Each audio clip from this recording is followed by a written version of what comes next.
So in this video, I'm going to explore the statement, rock is dead. And this came about because a couple days ago I saw a social media post or an article where former Megadeth bassist Dave Ellefson said he agrees with Gene Simmons that rock is dead. Now, this is a statement I'm sure most of us have made at one point or another, maybe out of frustration. And it's easy to say, but what happened is I started really thinking about it. Okay, so when you say rock is dead, what are we really saying in that statement? And it goes even further. Okay, so what are we defining as rock? What does it mean to be rock? Are we talking about a rock band? Are we talking about artists? And then what do we define as alive versus is dead? You know, the current state versus prior states. And very quickly, my mind just started spinning out of control. So one of the things I did immediately was actually call Sass Jordan, who's got 40 plus years in the industry as a musician. She's also got a half dozen years as a judge on Canadian Idol. So I kind of wanted to go through this thought exercise with her. So gave her a call. Hey, Sass. Hi, Dean. All right. So I got a question for you.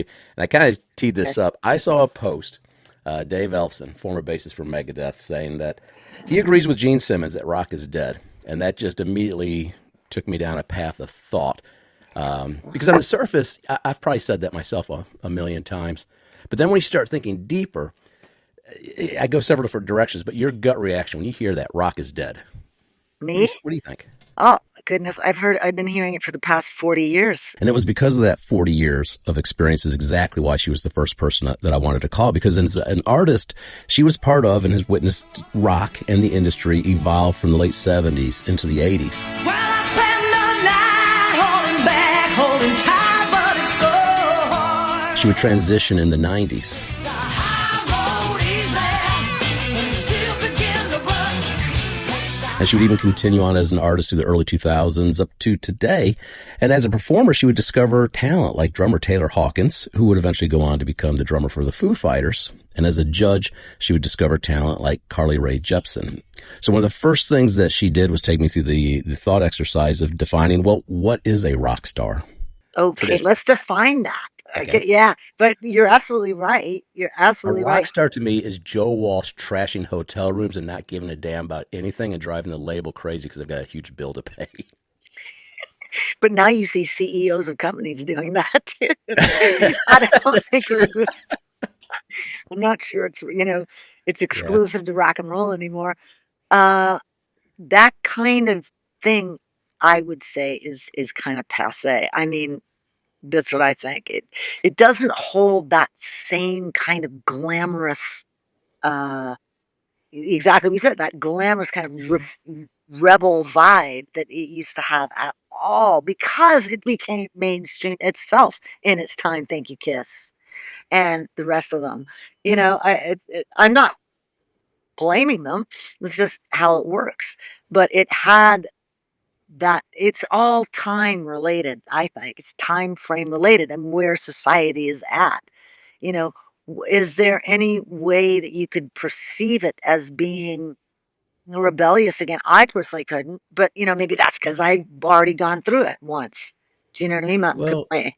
we just look at and I'm not slamming, like, so you got businesses like School of Rock, where kids learn how to be in a rock band. I think it's great, but at the same time, it is different. Like when I grew up, my dad would say, if you want to be a professional musician, you're going to find a more stable living being a garbage man. So just go be a garbage. I mean, he was not supportive of it whatsoever. It was the worst thing I could have said to my dad is, hey, I want to go be a rock star.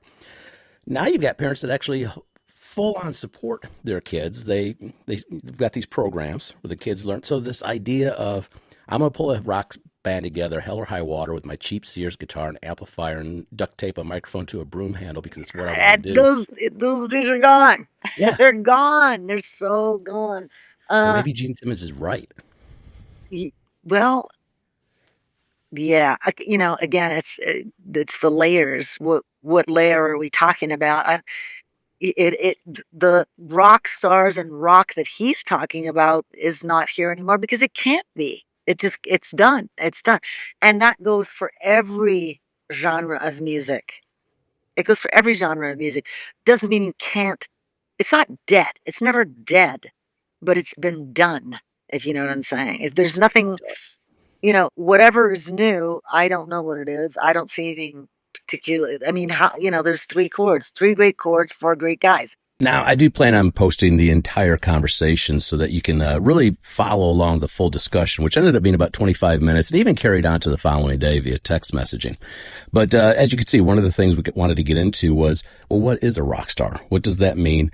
And even touching on the historical rebellious nature of rock, where, for many years, a couple decades, and for many artists, rock was a form of communication, was an outlet, a form of rebellion. A lot of, famous rock stars were also social outcasts that would use music and the genre specifically to kind of rebel against parents, teachers, society, the man.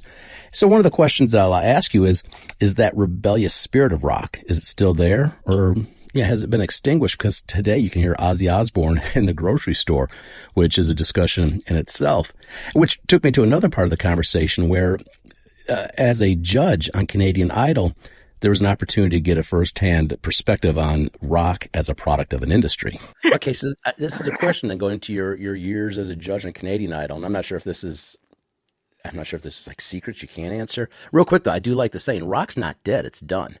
And that seems like a different thing, but from the perspective of an ex-judge. Yeah. So as an ex-judge on Canadian Idol, and Canadian Idol, American Idol, these things being factories that churn out a product, was there directive given to you that this is what we're creating, so these are the type of artists you should be looking for? Yes, but it wasn't anything to do with music. If you want to know what I'm like, it was about a television show, which is something that Clay Aiken mentions in that interview you sent me earlier. He says it was about creating. Well, he says it's about the television show. He said in the time that he was there, it was about the overall creation of a star of whatever type of genre of music. It didn't really matter as far as I know, although I do know that that Simon Fuller would not have been going for rock at the time. I can tell you that. Sass was referring to a post that I had sent her where Clay Aiken was talking about the differences between his era of American Idol and some of the later years, specifically how during his time, 19 Entertainment not only produced the shows, but they were also the management company and they were the label.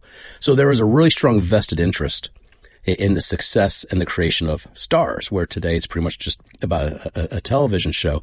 And Sass has mentioned to me in a number of conversations that channel where you go to discover new rock bands, or even to hear new music from classic rock bands, that there really isn't a singular channel there anymore, that voice, a champion, which is really what Clay Aiken was talking about. It raises the question, well, who is that champion? Who has that vested interest in rock to make sure it continues to succeed as a genre? Once upon a time, due to MTV and radio, etc., rock had a true influence, a way to inspire the youth. It was a valid genre for youth to want to grow up and become part of a band. Whereas today, the driving force behind the discovery of talent, more times than not, are shows like American Idol, which focus on the individual, more times than not, the vocalist. And we really don't see that changing, at least the aspiration to be part of a band, especially when we start talking about the influence of AI. And as we head more and more into this new world that we're on the cusp of with AI, things change dramatically. Anyone can do anything.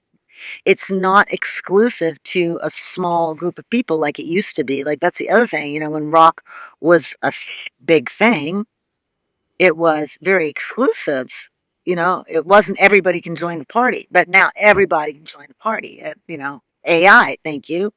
And oh my goodness, it was built through stories and through a mystique and allure that you cannot recapture in this day and age.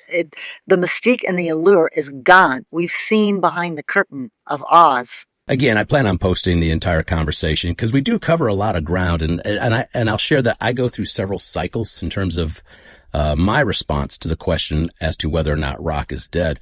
But that last comment that Sass made about AI, I think that's really hitting on the crux of the challenge for true musicians, which is they are competing against software companies, which hold a completely different objective than an instrument builder. Here's what I mean by that. Take the cello. The modern cello has existed in its current form for about 400 years. And over the last 4th century, luthiers never were trying to figure out how do we make the cello easier to play so that users can learn to achieve an expert level faster, bringing more people in to learn the instrument. They just wanted to make sure that they built a great sounding instrument of high quality, but the ability for that instrument to create art still relied entirely on the skill set of the artist. Software companies, their goal is to make the software easier to reduce the skill set of the user. So the software that you're using today is probably easier than it was a year ago, and it's going to be even easier a year from now. That is the objective of software, is to reduce the skill set. And with AI, we're looking to remove the human altogether. Now, one of the things that hit me is rock may not be dead, but in the form that Gene Simmons is thinking about, the form that many of us like to think about, it's done. It's had its day. And now we're just going to have to sit back and see what does it evolve into. But rock may have just gone underground. And like we have seen historically, there's been a number of genres who not only thrived or survived, but they thrived underground. So those people that consider themselves true rock musicians who really want to learn how to express themselves through instrumentation, they'll continue to do so. Rock will live on, but probably underground. As always, I'd love to get your thoughts on this question. Is rock dead?